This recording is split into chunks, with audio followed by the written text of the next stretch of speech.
Bueno, yo conozco a pocos de los que están acá, así que me voy a presentar. Soy Miguel Valero, soy médico y pediatra y oncólogo infantil. Trabajo en el Hospital Carlos von Buren y ¿qué estoy haciendo acá? ¿Cierto? Alguien se preguntará. No. Bueno, me invitaron a leer el libro de don Adrián Satton, ¿cierto? Y mostrar mi experiencia. Ahora, obviamente, yo estoy un poco más alejado de usted del psicoanálisis, pero mi idea es contarles un poco de qué se trata, ¿cierto? O mejor dicho, qué fue lo que me pareció y yo creo que va a ser también un aporte. Bueno, quisiera saludar al equipo que trabajó en la traducción y presentación del libro Pediatría, Psiquiatría, Psicoanálisis de Adrián Satton. Y me gustaría agradecer también esta invitación a describir mi experiencia en la lectura de este texto. Debo decir con satisfacción que leerlo me ha resultado grato y cercano. Contrariamente a lo que pensaba antes de hacerlo, creí que sería un texto complejo y más bien teórico. Sin embargo, me encontré con un escrito que a mi juicio le ha dado un nuevo aire a la relación médico-paciente. Inicialmente me ayudó a desempolvar conceptos de psicoanálisis que no utilizo probablemente desde pregrado, al menos no conscientemente. El primer capítulo muestra los detalles de estos términos, los describe y ejemplifica haciéndolos más cercanos, no solo para los médicos que como yo no trabajan en la especialidad de psiquiatría, sino también para otros profesionales de la salud que interactúan igualmente con los pacientes y sus dolencias. Cada capítulo va abriendo detalles de esta relación médico-paciente y del abanico de posibilidades que brinda, la evocación de sentimientos, las acciones, el lenguaje hablado o no hablado. Este libro nos explica que el solo hecho de que estas acciones se presenten o quizás no lo hagan, nos abre posibilidades de información que pueden facilitar el diagnóstico y tratamiento, más aún cuando estos pueden afectar tanto al paciente como a nosotros mismos. Muchos conceptos de la psiquiatría y psicoanálisis se describen buscando afinar y precisar las acciones que habitualmente analizamos o realizamos como clínico. El perfil de desarrollo se plantea como un concepto más allá de un perfil diagnóstico. Nos recuerda que los niños, niñas y adolescentes son seres en desarrollo constante y que cada una de estas etapas agregarán más elementos para observar y analizar.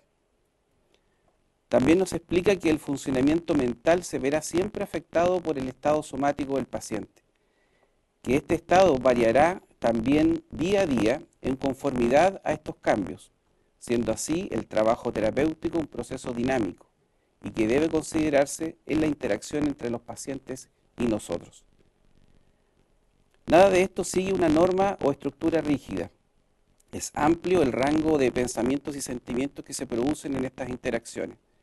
Todo esto requiere además concentración y responsabilidad de parte del profesional para el uso que se da de estos elementos. El autor incluso nos advierte, la transferencia es un instrumento peligroso en las manos de un médico inconsciente. El doctor Satton nos llama a aprender a reconocer estos pensamientos y sentimientos en nosotros, y esto será esencial, pero más aún a buscar que estos nos no comprometan la capacidad de cumplir nuestro rol profesional también. Dos conceptos relatados en los siguientes capítulos me parecieron destacables: psiquiatría de enlace y modelo de equipo colaborativo. En relación a lo primero y desde el punto de vista de mi trabajo diario, desde hace más de 15 años como oncólogo infantil y otros 20 como pediatra del servicio de urgencia, siento necesaria la interacción con los profesionales de salud mental. Mi experiencia ha sido de una mutua contribución con los psiquiatras y psicólogos que nos apoyan en estas áreas, y esto nos ha ayudado en el manejo directo con el paciente y su familia. Respecto al trabajo en equipo, actuar de manera individual en el manejo del paciente se ha vuelto obsoleto. El trabajo multidisciplinario ya es norma en muchos establecimientos. En el área en que compete, por ejemplo, en mi caso, es requisito el contar con un comité para la atención final de los pacientes oncológicos, lo que hace cada vez más necesario que las múltiples especialidades y subespecialidades colaboren en el manejo del paciente. En el área de salud mental, estos requerimientos se extienden no solo a los médicos, sino a todo el grupo de profesionales de la salud. El doctor Sutton nos muestra además que no hay espacio para el trabajo monótono. Cada paciente es un mundo de variedad de acciones e inacciones, lleno de datos y señas en cada sesión que de una u otra forma nos influencia. Llegar a un diagnóstico y la terapia adecuada será un trabajo difícil a veces, pero nunca aburrido. Hay preguntas que deberemos hacernos también al final de este libro. Más allá de las autocríticas de nuestro trabajo, de nuestro acercamiento al paciente y su familia, y la conducta que tomamos con todo lo que él nos transmite, también hay preguntas para nuestra salud mental y que será fruto de estas contrarreferencias. ¿Hay procesos nuestros que debiéramos resolver? ¿Debe nuestra salud mental también cuidarse para un mejor trabajo profesional? Sin duda. El trabajo diario con las dolencias y vivencias de nuestros pacientes y su ambiente nos exige tener la necesaria salud mental que permita darles un manejo biopsicosocial adecuado. Por otra parte, ¿puede el sistema de salud actual en Chile darnos el espacio necesario para llegar con buenas herramientas a estos pacientes? ¿Qué importancia real tiene el número de atenciones versus la calidad con la que se realizan? ¿El tiempo limitado con que entablamos contactos con ellas y ellos será suficiente para un buen acercamiento? Probablemente estas preguntas ya las hemos hecho antes y muy probablemente la lectura de este libro nos hará ruido respecto a ellas. Un compromiso real del sistema de salud con los pacientes debiera mostrar un trabajo profesional que tome en cuenta estos detalles, y eso necesariamente no se puede hacer pensando en estadísticas y contra el tiempo. La importancia de un ambiente adecuado para cada paciente se destaca como facilitador en el desenvolvimiento de su entrevista, de su confianza a abrir su historia con nosotros. Los detalles que pueden afectar su entorno afectarán definitivamente nuestro trabajo. Es valioso que los profesionales nos hagamos cargo de eso y busquemos todas las posibles influencias, con todo el abanico que eso significa, y que pueden afectar al paciente, incluyendo a su familia. Destacable también en el libro fue la metódica en su desarrollo. El doctor Sutton agrega un segmento de conclusiones al final de cada capítulo, reforzando los temas analizados. Eso, sin lugar a dudas, favorece aún más la comprensión. Conceptos que no usamos con frecuencia son explicados con una cercanía didáctica, apoyándose durante todo el desarrollo del libro con múltiples ejemplos, los que en más de una ocasión hicieron eco en las experiencias que tuve con pacientes similares. Tal como lo fue con Katy, para el autor, ¿cuántos pacientes como ella nos han ayudado en nuestro propio proceso? Finalmente, quiero pedir excusas al autor por mi análisis quizás más simplista y carente de descripciones más técnicas. Mi falta de experiencia en psicoanálisis me impide hacer un procesamiento más específico de estos capítulos. Sin embargo, comparto sus ideas. Una buena labor profesional no depende solo del paciente. Involucra el trabajo colaborativo del equipo de salud mental con la familia, con el pediatra y de la automirada que todos debemos hacer en este proceso diagnóstico y terapéutico. Sin duda, estos procesos llevarán tiempo. Aprender a comprender estas respuestas en nosotros es probablemente la otra cara de la moneda en esta historia paciente-terapeuta. Una cara que parecía solo un adorno, pero que el doctor Sutton nos ha demostrado es otra herramienta en esta relación. Gracias.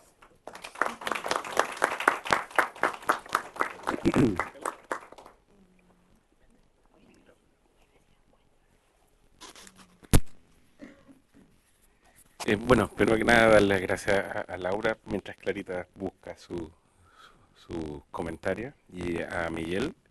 Y mientras los escuchaba, me suele pasar esto que cuando escucho conferencias interesantes me hago links. Y me di cuenta de algo que es obvio, que lo he leído mil veces en Winnicott, que justamente él trae la clínica de la psicosis no desde la clínica post del síntoma restitutivo, digamos, sino que lo trae desde el derrumbe y eso lo plantea directamente en el modo de las angustias impensables. Eso me lo trajo Laura en su comentario. Y que básicamente, claro, cuando yo escuchaba decía, claro, la gente, el médico, probablemente cuando escucha angustias impensables, no está tomando o no tiene la posibilidad de mirar lo que Winnicott te está describiendo ahí, y que básicamente es el trema esquizofrénico, que sí es una experiencia que muchos médicos han podido observar, digamos, ya sea en las becas o incluso en las salas de urgencia. La experiencia de derrumbe, como es el trema esquizofrénico.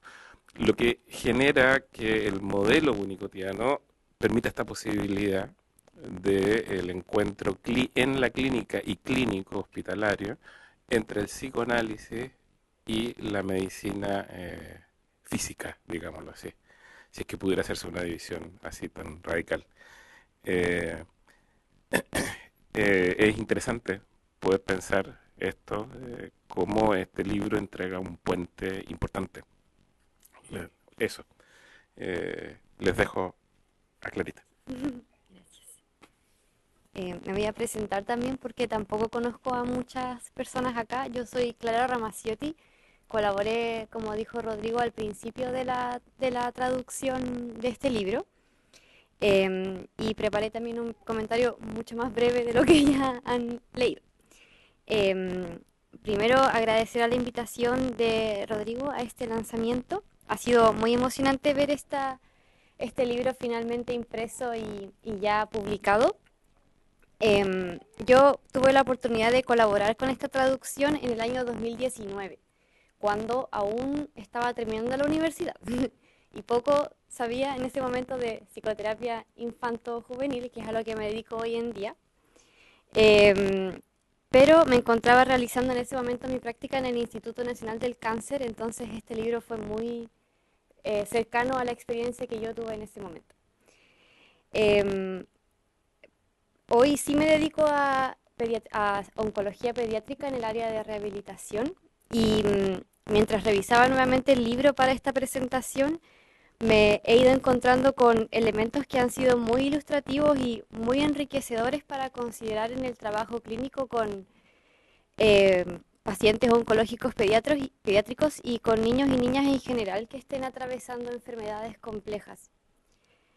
Podemos constatar que el trabajo en estos contextos puede despertar muchas ansiedades y muchos temores en nosotros como profesionales y en los equipos con los que estamos trabajando, que suelen ser multidisciplinarios.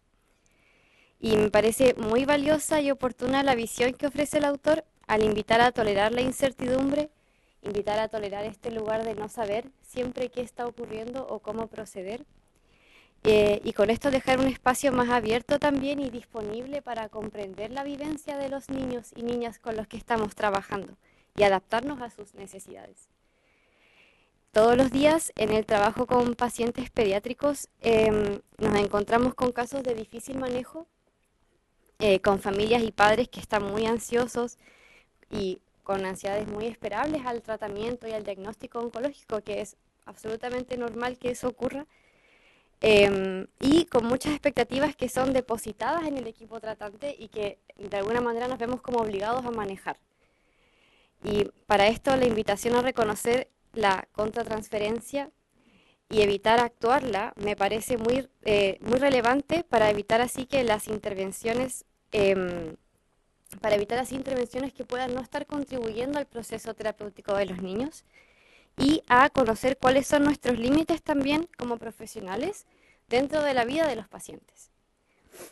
La teoría psicoanalítica, que en este libro se explica de manera muy clara y muy amable por el autor, ayuda a comprender las respuestas que despiertan en nosotros como profesionales la relación que tenemos con nuestros pacientes y cómo utilizarla en favor del proceso terapéutico también.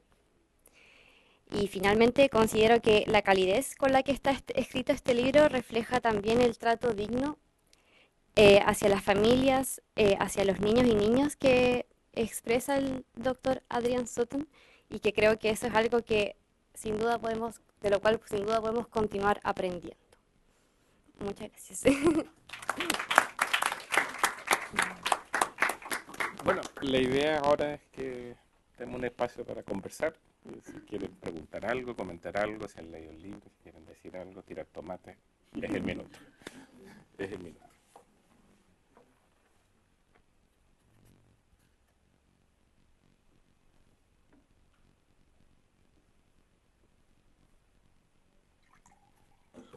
Por favor.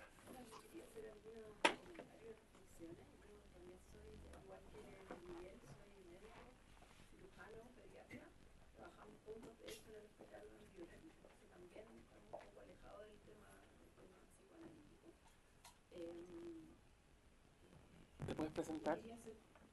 ¿Te puedes presentar el nombre? No.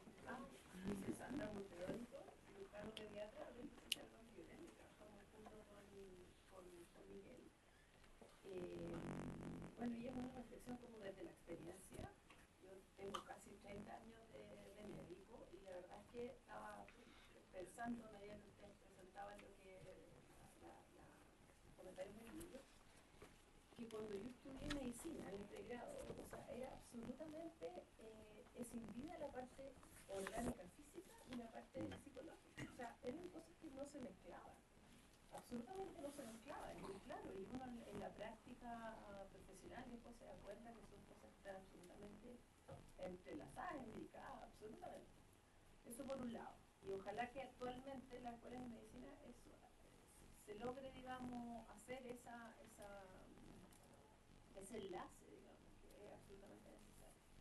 Y por otro lado, en relación a lo psicosomático, comentar que nosotros como médicos, digamos, en la formación nuestra estamos orientados a llegar rápidamente a un diagnóstico, porque con el diagnóstico uno puede orientar un tratamiento. Entonces, sin diagnóstico uno está como medio perdido, como medio en el aire. Entonces, yo tengo la impresión de que a la gran mayoría de mis colegas les incomoda mucho, digamos, tener pacientes en los cuales no se logra llegar a un diagnóstico, o sea, que tengan síntomas así como psicosomáticos sin una organicidad, digamos, por debajo, una enfermedad física, los incomoda mucho y como que tratan de deshacerse del paciente al mismo tiempo. Y claro, eso que comentaban, que comenta en relación a lo que dice Saron, de que hay que sostener esa incertidumbre, yo creo que es algo que tenemos que aprender nosotros como médicos. Sostener la incertidumbre, y yo creo que eso, como dicen ustedes, probablemente le hace bien al paciente. Eso son mis comentarios. Gracias.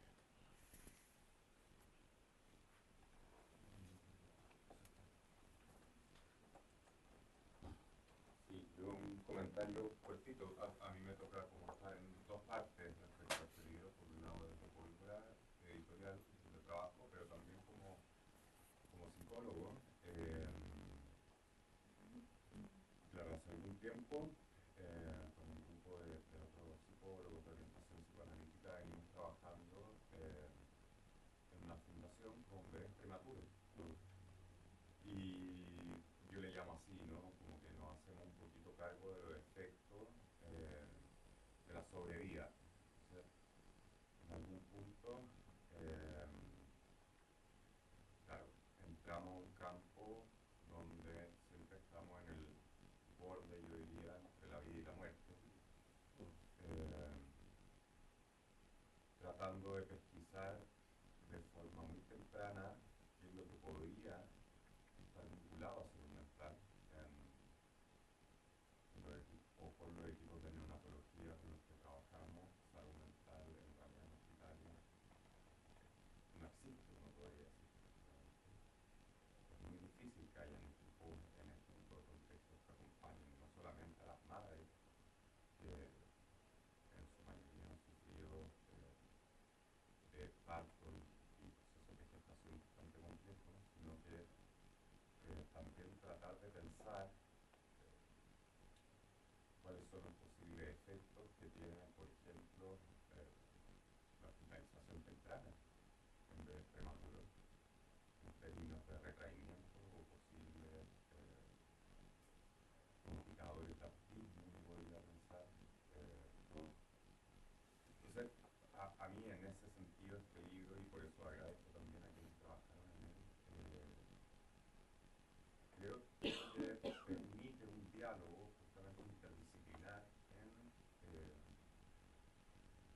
sobre todo como para nosotros también, ¿no? Cómo desde el campo de la psicología o del psicoanálisis o de la salud mental nos podemos integrar a trabajar en equipo. Bueno, yo lo pienso sobre todo en neo, ¿no? En neonatología, con pacientes que de carácter grave, urgente. Eso diría. Gracias, Luis. Aquí habla. Mateus. Bueno, primero dar las gracias, mi nombre es Teresa. Me pareció muy interesante toda la reflexión y de todas maneras vamos a comprar libros. Claro, un aporte de distintas áreas de feminidad disciplinaria. Me quedé pensando en una pregunta que le quería hacer a Laura, como que en una parte hablabas como de la diferenciación que se hace tan difícil en estos casos psicosomáticos, pero hablaste sobre la diferenciación entre los profesionales y el paciente, como el médico y el paciente. Y a mí me quedé pensando como justamente a qué te referías, el que tenía que ver con entre quizás o entre los, no, era entre los padres y los profesionales, algo así. Y me quedé pensando como este discurso que a veces uno escucha como los padres que repiten como loro así, el diagnóstico que quizás se ha llegado a tener o que sin realmente como estar pensando o cuestionando, sino que como desde un discurso médico quizás un poco más o como más absoluto, sin preguntas. Yo pensé que quizás tenía que ver con eso, o quería preguntarte si me podías aclarar para reflexionar en torno a ese aspecto, como es algo muy particular que me quedó dando vueltas, pero creo que quizás puede ser interesante pensar a propósito de la especificidad de este tipo de clínicas, ¿no? Ya.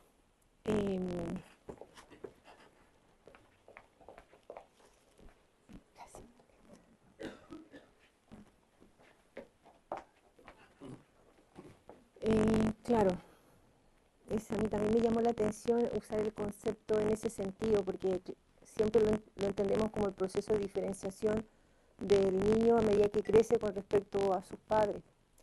Pero aquí él lo que hace es justamente referencia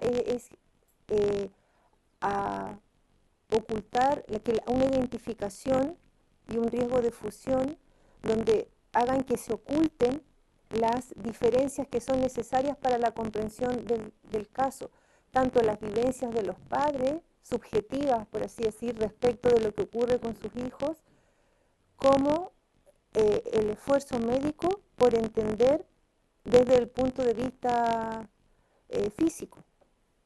Y como muchas veces, como tú lo insinúas, los padres pueden acoplarse al diagnóstico físico del niño. Por ejemplo, tiene encopresis y no entender los factores afectivos ambientales que están incidiendo en la conducta del niño. Además que Sutton ahí hace una descripción de que el diagnóstico es una palabra, pero no implica necesariamente un cuadro causa-efecto de lo que está provocando el síntoma. Entonces nos quedamos con el síntoma como si fuese la realidad completa y eso sirve para no cuestionarnos las causas del síntoma que podrían involucrarnos personalmente.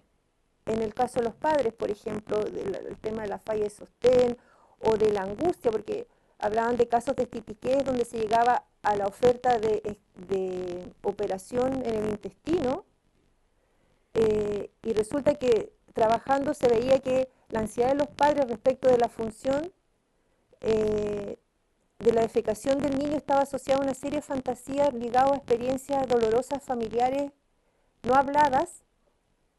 Entonces ahí esto de desidentificarse o evitar la fusión quiere decir crear el espacio para que cada uno aporte y que los padres no se obnubilen con el diagnóstico o que los médicos no se obnubilen con la resistencia emocional de las familias Y pasa esto que hablaste de sacarnos el caso luego y mandarlo a otra parte, porque en realidad nos transmiten contratransferencialmente emociones que no sabemos, que necesitan tiempo para ser decantadas y que son necesarias para entender cómo abordar terapéuticamente el caso. Entonces ahí también hay una sobreidentificación del personal médico con las emociones de la familia.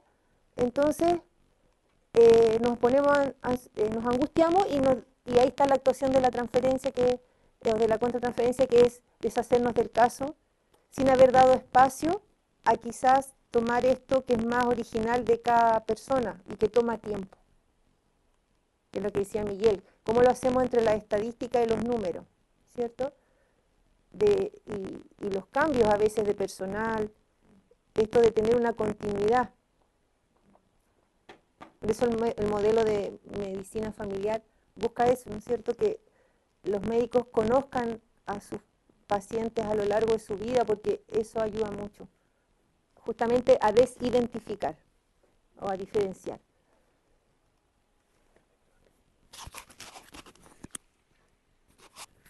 Gracias. Disculpa, me voy a tomar la palabra, yo sé que no es para mí la pregunta, pero si bien es cierto, yo no trabajo con niños y hace bastante tiempo que no trabajo con adolescentes, sí me encuentro en la clínica de los adultos, y no es difícil, con la angustia de los padres respecto de las enfermedades psicosomáticas, somáticas, directamente médicas, y también con enfermedades psicológicas, eventuales esquizofrenia, adicciones, pacientes limítrofes, hijos de mis pacientes que han sido limítrofes o que son limítrofes.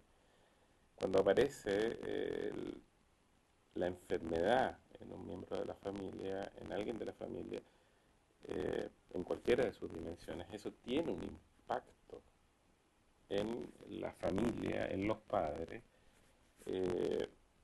donde es justamente lo que plantea Sutton, el riesgo de identificarse o de sobresimplificar, niega la posibilidad de conocer, incluso de conocer cuál es la vivencia, por ejemplo, de un hijo suicida o con potencial riesgo suicida, de poder acercarse a comprender cuál es el tipo de sufrimiento que un chico puede estar teniendo para eventualmente desear suicidarse, es algo que evidentemente puede ser aterrador, pero como trae Sutton, no solo tiene un impacto emocional, sino que tiene un impacto en el cuerpo de la persona.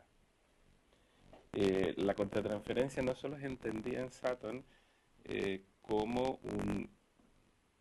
como la recepción del impacto de la enfermedad o del otro en uno, ya sea uno, el padre, el terapeuta, el psiquiatra, el médico, sino que también es el impacto corporal. Yo no estoy seguro si él lo creó, pero en un paper que me mandó, porque él va a venir en noviembre, en un paper que me mandó, que es muy bonito, se llama Las historias que solo el cuerpo puede contar, él nombra la idea de contratransferencia somática.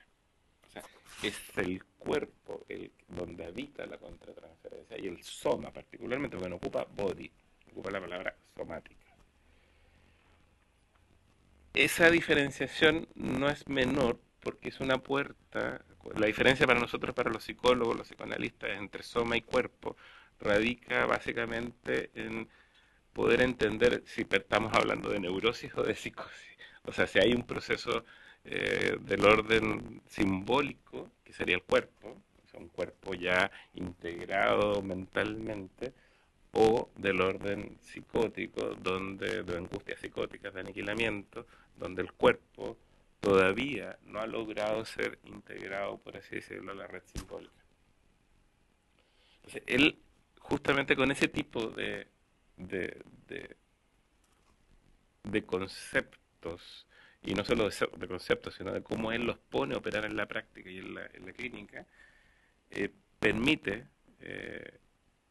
entender, dar herramientas de el tipo de angustia que puede estar enfrentando los padres que llevan a capturar, buscar una cierta certidumbre, porque son del orden de lo no verbal, del orden de lo que está fuera de lo simbólico, de lo ser, fuera de la posibilidad de ser pensado, las experiencias que están teniendo.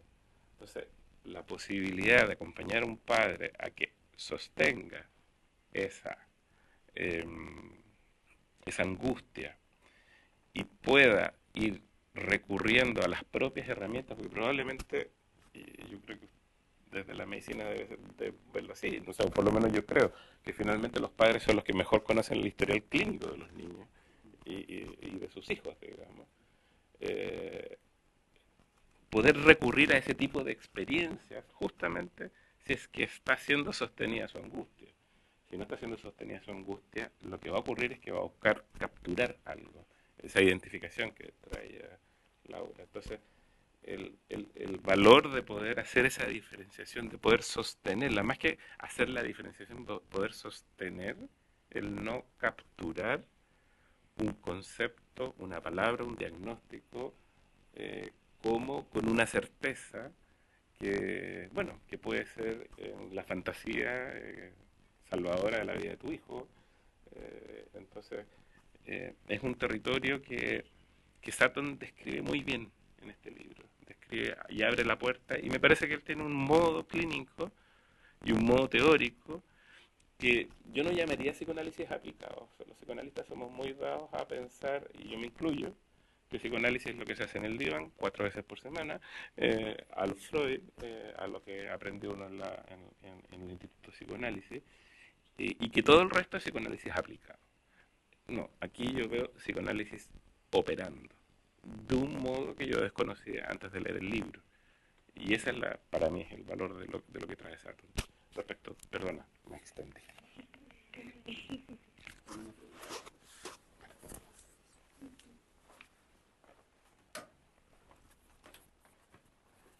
Primero que nada, agradecer al equipo, creo que hicieron un trabajo muy lindo. Mi nombre es Marta, psicóloga, y me produce mucho alivio que se haya concretado este trabajo, ¿no? Y mientras lo iba escuchando, viajé en el tiempo. El año 2003 me tocó hacer una pasantía en Buenos Aires, y ahí fue la primera vez que escuché el nombre psiquiatría de enlace, como alumna en práctica en el hospital general, y no tenía idea de lo que era. Y fue como, vaya, y hablé con la paciente, ¿no? En una sala de ginecología, y a propósito de la contratransferencia en el cuerpo, ¿no? Así me desmayo. Me vino como una especie de... Me agarré de la cama mientras estaba entrevistando, en algún minuto vi blanco y pensé que me iba a caer. No, menos mal me sostuve y no me metí en el piso. No entendía nada de lo que me había pasado. Empecé a leer un poco de psiquiatría de enlace.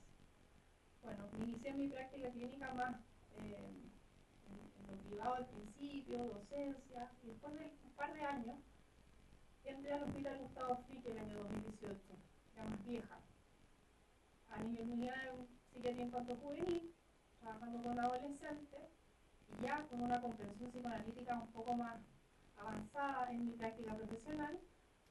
Dije, bueno, me mantengo fiel a mis creencias y veré qué puedo hacer, ¿no?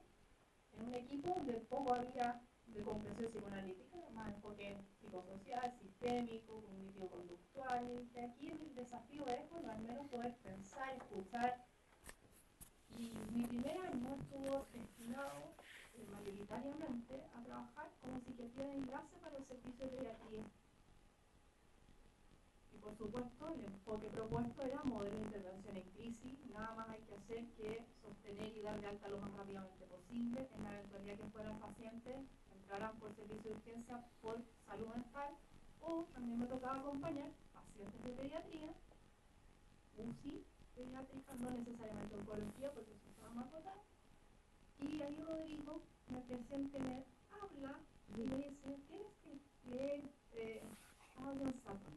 Y compro este libro en inglés, empezó a estudiarlo y fue un alivio tremendo, ¿no? Por eso hoy día puedo decir que me pone muy contenta ver su traducción, porque me permitió sentir tranquilidad en mi espacio y en la manera de poder escuchar y trabajar con pediatras, médicos, en UCI, con equipos, con familias, necesitando un diagnóstico ya sea médico o en salud mental, urgente, en muy poco tiempo. Y la verdad es que a propósito de la relación médico-paciente, tratante-paciente, equipos, familias, incluso a los mismos equipos sostenerlos, ¿no? Sobre todo en procesos de hospitalización larga para la UCI. Este libro me parece de gran valor para poder pensar esto más allá de intervenir, ¿no? Como a propósito de la escucha, de escuchar al sujeto, a quienes acompañan a esa paciente también, a los profesionales con los que se trabaja. Creo que la labor, y ahí entendí que mi valor, ¿no? Como al profesional de salud mental en psiquiatría de enlace, a propósito de que si bien no era la práctica como que yo pensaba que uno tenía que estar siempre atendiendo la clínica en voz, ¿no? Como que eso era el buen trabajo, lo entretenido para uno ver los procesos. Y le restaba un poco valor a esto de ver un paciente una semana, pasó y probablemente no verlo más, quería como, ¿sabes? Pero poder pensar que esto era más que intervención en crisis y poder escuchar este modelo de trabajo me pareció que me provocó mucho alivio a propósito de poder comprender psicoanalíticamente algo que a veces tiene que ver con lo corporal, con lo puntual, con lo breve, ¿no? Así que agradezco mucho esta instancia de hoy día porque me permite viajar hacia atrás y quizás darle sentido e incluso experiencias que creo que hoy día podría relatar a las pacientes que fueron tremendamente significativas en mi práctica hospitalaria. Y que puedo creo que entender cosas con más madurez y ya más decantado muy a posteriori, ¿no? Así que eso, felicitarlo y agradecer.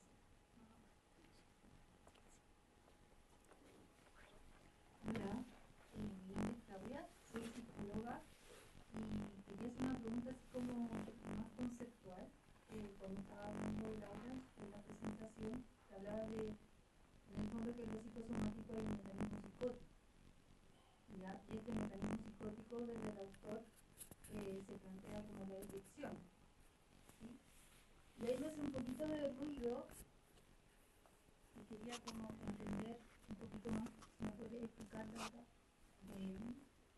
porque también yo lo pensaba un poco como un envejecimiento masivo del órgano, por decirlo así, que también es como un mecanismo medio psicótico también.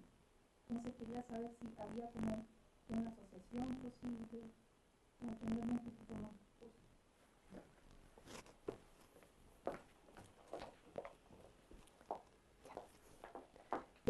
Ya, Rodrigo, aquí tú me ayudas, se me quedó corta.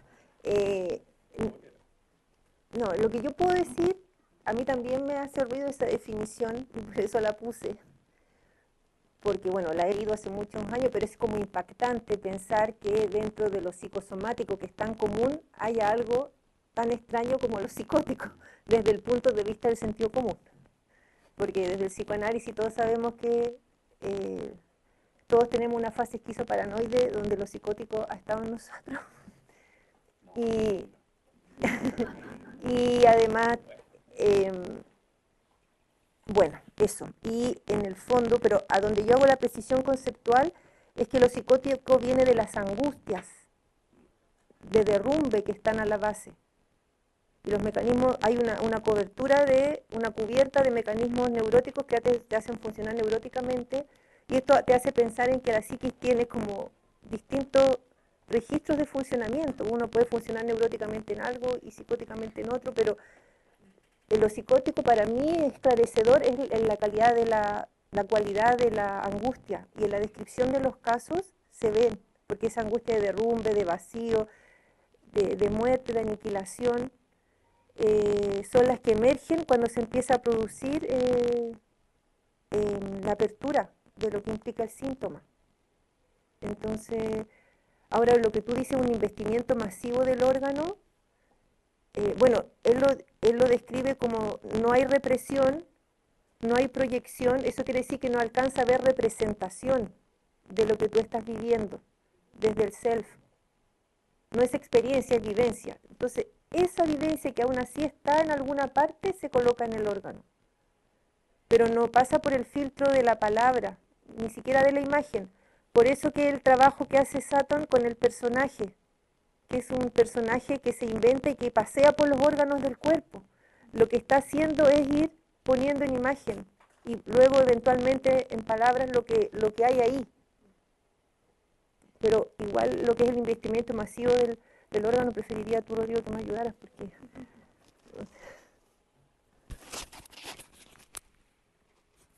Este es el chiquitito para dejarlo grabado en la página de Winnicott Chile. A ver, los modelos clásicos del psicoanálisis, con clásicos estoy pensando la escuela francesa, la escuela inglesa kleiniana, ana-freudiana, psicología del yo. O sea, salvo el Middle Group, en realidad tendría que pensar a partir de Winnicott, Ferenczi. El concepto de angustia psicótica está muy alojado en conceptos como la angustia paranoide. Por eso que hacía la distinción entre paranoia, propia de la exposición esquizoparanoide, y todo lo que pueda devenir ahí, todo el recurso que pueda ocurrir ahí, versus el trema, que es justamente aquello que refleja lo propiamente psicótico como fenómeno en un paciente esquizofrénico en particular, pero que Winnicott y Ferenczi también relatan como aniquilamiento, no muerte, aniquilamiento. Tendríamos que decir que es muy diferente la muerte de la agonía. Integrar la muerte es una cosa, integrar la agonía es otra.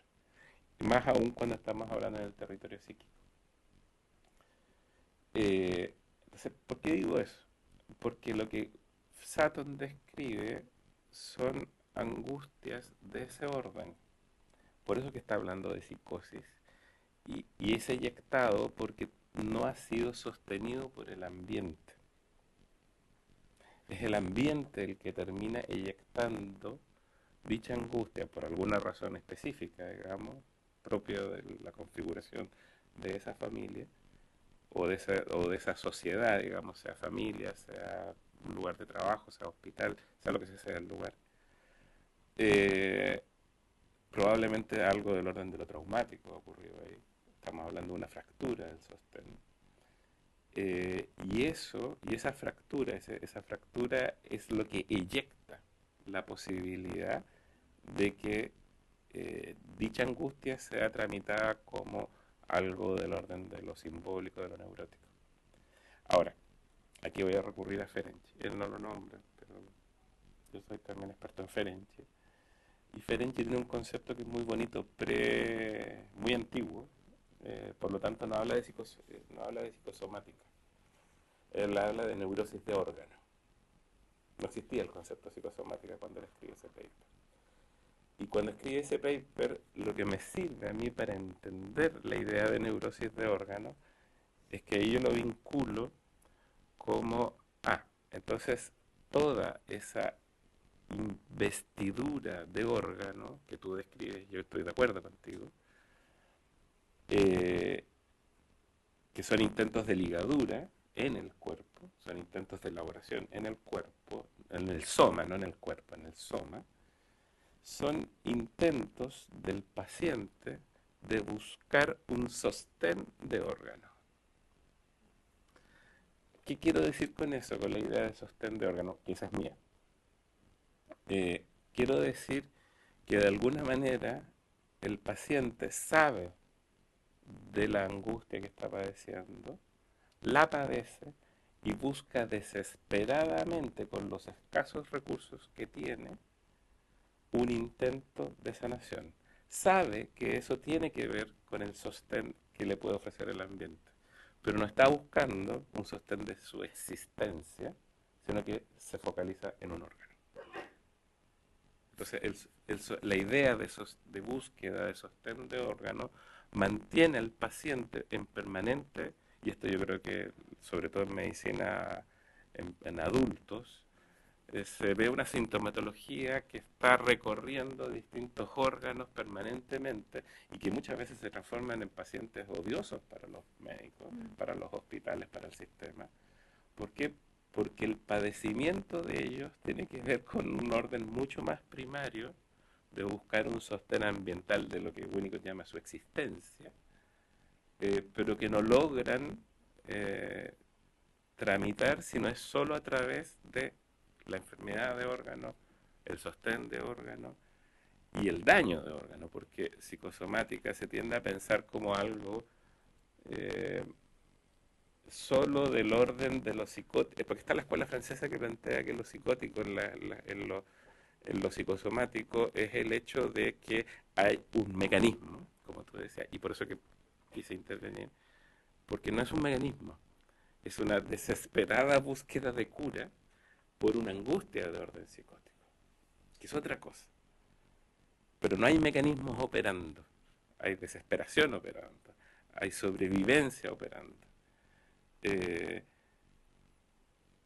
A diferencia de alguien que puede llegar a alcanzar, a llegar al diván de uno, que está buscando un sostén de existencia. Es muy distinto. La idea de, aunque sea mía, digamos, pero me gusta, quizás porque es mía, no sé, ustedes dirán, la idea de sostén de órgano creo que puede tener un valor clínico, pero ahí hay que ligarlo a la idea de neurosis de órgano de Ferenczi, que era la manera que él tenía de entender los psicosomáticos. Disculpa.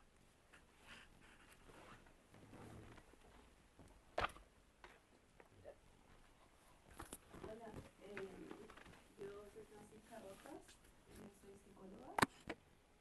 Quería agradecerles mucho y como realmente me conmueve este puente, porque siento que es como un puente de algo que si bien hoy día creo que poca gente afirmaría esto de que la mente y el cuerpo son cosas separadas, igual seguimos funcionando muchas veces como si lo fueran profesionalmente.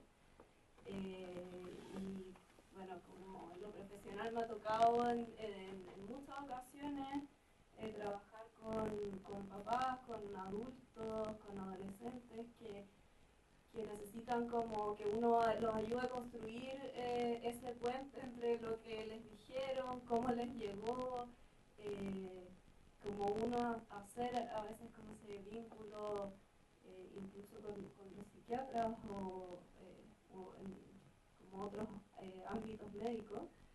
Y creo que son puentes tan importantes entre cuerpo, mente. Me tocó desafortunadamente estar del otro lado también como mamá y pucha que es relevante cuando el profesional médico que uno tiene al frente no está viendo solo cuerpos, cuerpos en el sentido de lo somático, sino que también está viendo como un sistema, está viendo justamente lo psíquico de ese niño, niña, de esa familia, de esos papás, porque también creo que es un aporte enorme a justamente ir hacia mejorías, como a sanación en todo sentido. Creo que a veces no dimensionamos como el efecto que tiene, porque también nosotros vemos momentos de los pacientes, no vemos el continuo, pero el efecto que tiene eso a veces en el poder integrar, por ejemplo, en una familia, un diagnóstico o un no diagnóstico, es enorme. Entonces, creo que es como agradecerles y que ojalá esto siga, se difunda, como, porque creo que es algo que falta mucho.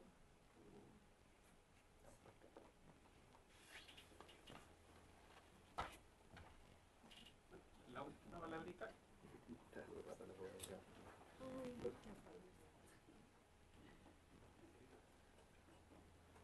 Un cortito con la hora también. Agradecer a los expositores por presentarme este libro. Yo no lo conocía. Bueno, yo soy Paula, soy psiquiatra y trabajo en un hospital general. Entonces, este libro no conocía a la autora antes en inglés, pero lo tengo y lo empecé a leer y ha sido muy bonito como darle palabra a todo lo que uno observa en la realidad y que uno, en la vorágine profesional, intenta ayudar a ponerle palabras para ayudar a sostener los equipos y que uno cree que va por ahí, pero esto lo explicita tan claramente, o sea, el impacto emocional a los equipos, acogerlo, en el fondo trabajarlo y cómo eso también se traduce de vuelta en el cuidado al paciente, es precioso. En el fondo de eso se trata, así que nada, ha sido como muy lindo leerlo y como en esto de poner el puente con las palabras a los equipos, porque a veces nosotros tenemos palabras más difíciles y como que no entramos, entonces como hacerlo en fácil, me gustó mucho que era un pediatra, o sea, también ampliar un poco esto del mundo de relacional en el cuidado en fácil, porque en un hospital todo se trata de cuidar al final y encuentro que es un tremendo aporte. Así que gracias. Me preguntaba, Rodrigo, una cosa muy cortita. Si quería decir algo, me acordé de las palabras de mi abuelo. Mi abuelo era doctor y él, bueno, yo creo que llegó a la medicina porque le gustaba cómo escribía en origen, como en latín, hacía las recetas, las letras. Y mi papá también estudió medicina, pero él ya buscando quizás otras cosas y siempre hablaba de la importancia de las 3 G, los médicos, que tenía que ver con escuchar, examinar y explicar, que era como el acto médico. Pero probablemente como ella fue formándose en los 50, 60, bueno, había acto de narrativa, clínica, ciencia. Pero después empezó con mucha fuerza en los 80 en la especialización. Lógicamente que al ser, bueno, trabajando en docencia probablemente se perdía muchas veces eso y a la medida que fue creciendo siempre fue diciendo, oye, me faltó el acompañar más, el estar más presente y sobre todo para los médicos lo difícil que era para él y para los médicos en general y para todos los seres humanos acercarnos a la muerte y especialmente lo que tú hablas de las agonías, ¿no? Ya es otra cosa mucho más difícil de sostener. Y mi abuelo, entre las últimas cosas que me dijo, porque era como la importancia de la psicología, porque lo más importante para los pacientes que ella veía de 80 y tantos años en su consulta como internista que era, la importancia que escuchen, escuchar. Entonces yo creo que, no, que no tengo que ir. Lo subversivo que este tipo Sato presentaría, creo yo, y ahí están mis expectativas puestas, es justamente este puente que está hablando tú, Paula, y también hablaba Rodrigo, entre lo biológico, lo psicológico, y que uno también en la práctica como psicóloga no tuvo tanto susto de hacer, de meterse en equipos que trabajan. Yo he trabajado con criminales de emergencia, he trabajado con doctores, he trabajado en parte de crisis, y obviamente que traer el psicoanálisis todo es muy subversivo para nuestros colegas del área de la psicología y psicoanalítico y también para el mundo médico. Entonces, fantástico. Eso quería recordar de mi abuelo. Gracias a ustedes.